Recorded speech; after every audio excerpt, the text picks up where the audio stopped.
श्री स्वामी समर्थ. नमस्कार सर्वांना. श्री स्वामी समर्थ कृपा या माझ्या यूट्यूब चॅनलवर सर्वांचं मनापासून खूप खूप स्वागत. आजचा दिवस तुम्हाला खूप छान सुखाचा आणि आनंदाचा जावो हीच मी स्वामींच्या चरणी प्रार्थना करते आणि आज या नवीन व्हिडिओला सुरुवात करते. आज आहे 14 जुलै 2026, वार आहे मंगळवार आणि आज आहे ज्येष्ठ महिन्यातील अमावस्या. या अमावस्येबरोबरच ज्येष्ठ महिना संपेल आणि उद्यापासून आषाढ महिन्याला सुरुवात होईल. पंचांगानुसार या अमावस्येला प्रारंभ झाला आहे. काल 13 जुलैला सोमवारी संध्याकाळी 6:50 आणि ही अमावस्या तिथी आज 14 जुलैला मंगळवारी दुपारी 3:13 संपणार आहे. ही अमावस्या काल सोमवारी सुरू झालेली असल्याने या अमावस्येला सोमवती अमावस्या म्हणूनही ओळखले जाईल. परंतु या अमावस्येने आजचा सूर्योदय पाहिलेला असल्याने उदय तिथीनुसार ही ज्येष्ठ अमावस्या आज मंगळवारी साजरी होणार आहे. म्हणून अमावस्येच्या ज्या काही सेवा आपण करत असतो किंवा जे उपाय आपण करत असतो ते सर्व आपल्याला आज दिवसभरात करायचे आहेत. ज्येष्ठ अमावस्या या शब्दातच या अमावस्येचा अर्थ सामावलेला आहे. घरातील ज्येष्ठ व्यक्ती म्हणजे घरातील वडीलधारी मंडळी. म्हणून ज्येष्ठ अमावस्या ही प्रामुख्याने पूर्वजांना म्हणजेच पितरांना समर्पित असते. म्हणून या अमावस्येच्या दिवशी पितरांसाठी श्राद्ध, पिंडदान, तर्पणविधी केले जातात. धार्मिक दृष्टिकोनातून ही अमावस्या तिथी अत्यंत महत्त्वाची असल्यामुळे या दिवशी काही प्रभावी उपाय आणि सेवा सुद्धा केल्या जातात. आज या व्हिडिओमध्ये मी तुम्हाला एक अतिशय प्रभावी असा उपाय सांगणार आहे.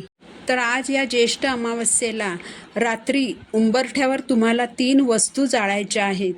यामुळे तुमच्या घरात लक्ष्मीची अखंड कृपा राहील.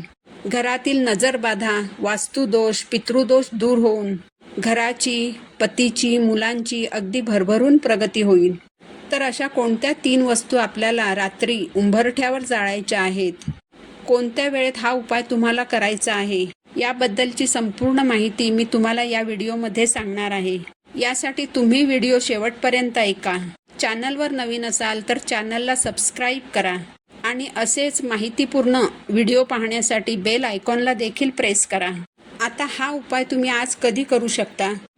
तर बघा, हा उपाय तुम्हाला सायंकाळी 5:30 वाजल्यानंतर करायचा आहे आणि रात्री 12 वाजेपर्यंत कधीही तुम्ही हा उपाय करू शकता. कारण आज संपूर्ण दिवसभर ही अमावस्या तिथी असणार आहे. त्यामुळे संध्याकाळी 5:30 वाजल्यानंतर हा उपाय तुम्ही कधीही करू शकता.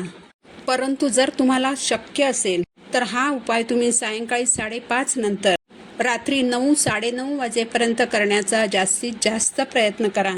कारण बघा, ज्योतिषशास्त्रानुसार ही जी वेळ असते ना, ती लक्ष्मी प्राप्तीसाठी खूप महत्त्वाची मानली जाते. ही तिन्ही सांजेची वेळ असते आणि या वेळेला आपल्या घरामध्ये लक्ष्मी येत असते. या वेळेमध्ये ज्या काही सकारात्मक लहरी असतात, जी काही दैवी शक्ती असते, तर ती खूप जास्त प्रमाणामध्ये जागृत असते. आणि म्हणून या काळामध्ये जर आपण हा उपाय केला तर आपण केलेल्या उपायाचं आपल्याला खूप अधिक जास्त पटीने फळ प्राप्त होतं. आणि धनप्राप्तीसाठी, लक्ष्मी प्राप्तीसाठी अमावस्या हा दिवस अत्यंत महत्त्वाचा आणि शुभ मानला जातो. याबरोबरच तुमचं मूल जर सतत आजारी पडत असेल, मुलांना जर नजरबाधा किंवा नजर दोष होत असेल, घरामध्ये जर तुम्हाला अस्वस्थ वाटत असेल, तुमच्या घरामध्ये काही नकारात्मकता आहे किंवा कोणताही दोष तुमच्या घरामध्ये आहे असं जर तुम्हाला वाटत असेल, तर हा उपाय तुम्ही आज या अमावस्येच्या दिवशी नक्की करून पहा. या उपायाचा तुम्हाला नक्कीच फायदा होईल. तर या उपायाला संध्याकाळी सुरुवात करण्यापूर्वी सर्वप्रथम तुम्हाला तुमच्या देवघरातील देवांसमोर दिवा लावून घ्यायचा आहे. घराच्या मुख्य प्रवेशद्वारावर सुद्धा तुम्हाला एक दिवा लावायचा आहे. कारण अमावस्येच्या दिवशी आपले पूर्वज हे आपल्या घराच्या बाहेर येऊन थांबलेले असतात.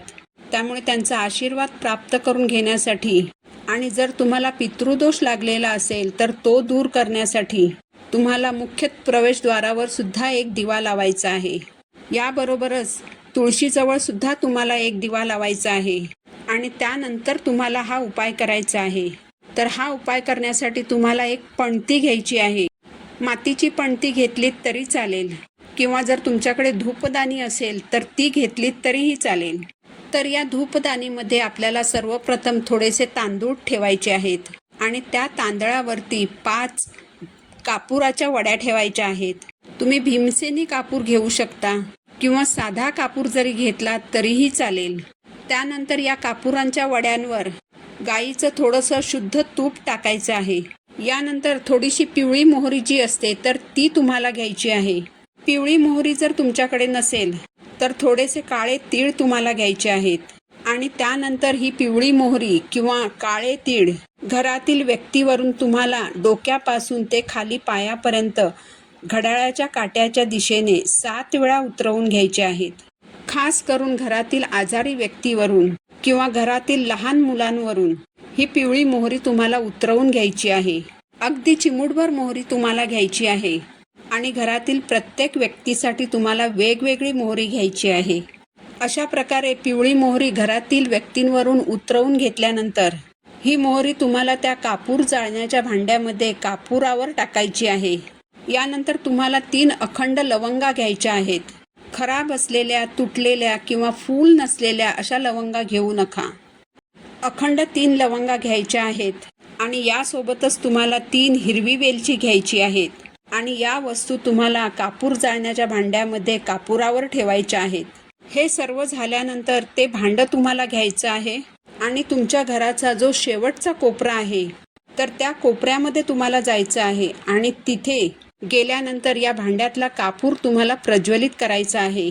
कापूर प्रज्वलित केल्यानंतर ते भांडं तिथून उचलून घ्यायचं आणि भांड्यात ठेवलेल्या वस्तूंचा जो धूर निघतो तो धूर तुम्हाला तुमच्या संपूर्ण घरात फिरवत तुमच्या देवघरासमोर आणायचं आहे आणि त्यानंतर तुम्हाला हे भांडं तुमच्या मुख्य प्रवेशद्वाराच्या उंबरठ्यावरती घेऊन जायचं आहे. तुमच्या उंबरठ्यावरती मधोमध हे भांडं जे आहे तर ते तुम्हाला ठेवायचं आहे. जोपर्यंत हा कापूर जळत असेल तोपर्यंत हे भांडं तिथेच ठेवायचं आहे. हे सर्व करत असताना तुम्हाला अगदी मनोभावे श्री स्वामी समर्थ, श्री स्वामी समर्थ या मंत्राचा जप करायचा आहे. हा उपाय करत असताना घराची खिडकी आणि दारे थोड्या वेळासाठी का होईना उघडी ठेवायची आहेत, ज्यामुळे घरातील नकारात्मक ऊर्जा जी आहे तर ती बाहेर निघून जाईल. आता उंबरठ्यावरती ठेवलेल्या भांड्यातील सर्व वस्तू जळून शांत झाल्यानंतर सर्व वस्तूंची मिळून जी काही विभूती किंवा जी राख तयार होईल तर ती विभूती तुम्हाला तुमच्या उंबरठ्यावर थोडीशी टाकायची आहे. तर अशा पद्धतीने हा जो छोटासा उपाय आहे तो तुम्हाला आज सायंकाळी करायचा आहे. हा उपाय केल्यामुळे तुमच्या घरात कितीही मोठ्या अडचणी असतील तर त्या 101% दूर होतील. कारण कापूर हा शुद्ध मानला जातो आणि कापुराला दैवी देणगी आहे की घरात कापूर जाळल्यानंतर तो आपल्या घराला पवित्र आणि सकारात्मक ऊर्जेने भरत असतो. तसेच उंबरठ्यावरती कापूर जाळल्याने पितृदोष देखील दूर होतो आणि त्यामुळे घरामध्ये कोणतीही वाईट शक्ती किंवा नकारात्मक ऊर्जा प्रवेश करत नाही आणि वाईट शक्तींपासून, बाहेरील बाधेपासून आपल्या कुटुंबाचं संरक्षण होतं. म्हणून तुम्हाला हा एक उपाय जो आहे तर तो आज या अमावस्येला करायचा आहे. ही माहिती जर तुम्हाला आवडली असेल तर व्हिडिओला लाईक करा, चॅनलला सबस्क्राईब करा. पुन्हा भेटू अशाच एका नवीन व्हिडिओसोबत. तोपर्यंत श्री स्वामी समर्थ.